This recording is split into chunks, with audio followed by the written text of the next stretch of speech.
Urban art is all about innovation. From using buckets on a busy street to filling an art gallery with local graffiti, to mixing jazz with spoken word, inviting us to listen with new ears, to look with new eyes. Wander down this train tunnel in Washington, D.C., and you'll discover the bold colors of urban graffiti artists. It is Washington's Wall of Fame, and Nick Posada's work is here. But unfortunately, the art he's created has been covered by other people's graffiti.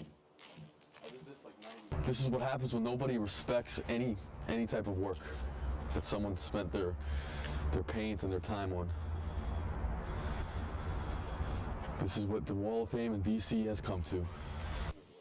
Although the Wall of Fame is open to everyone, Posada cautions there are rules to be followed in the world of graffiti.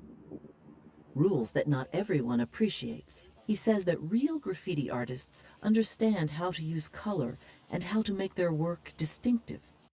So you would use colors that contrast one another. My piece is still there.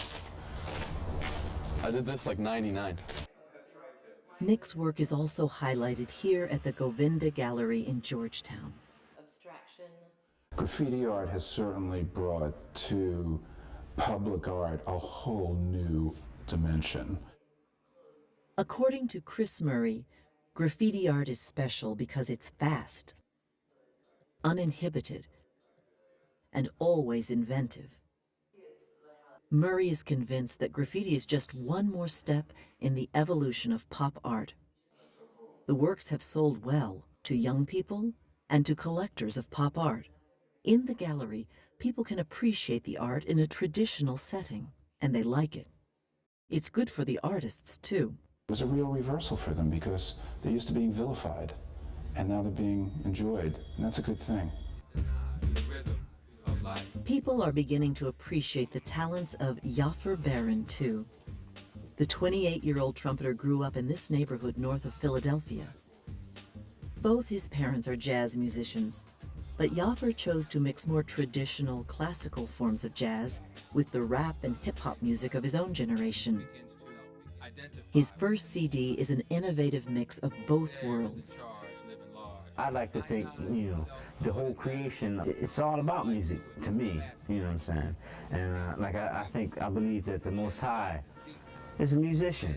I guess it came from, my exposure to hip hop and poetry that comes from that, and, some friends of mine.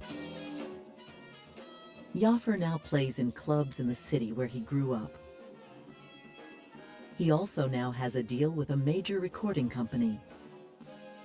The stories of how these two artists developed, one musical, one visual, are not surprising to art history professor Don Kimes. But it's about sort of taking what it is that you come from, what you emerge from, what's authentic for you, and pushing it to the edge of its envelope, to the edge of its boundaries, its limits, and taking one more step. Kimes says artists need to build on their own cultural background, as anything else would be false. It is said that art is fundamentally about exploration and discovery. Urban artists, whether musicians or painters, can take us to places we've never been before, even if it's as close as a nearby city street.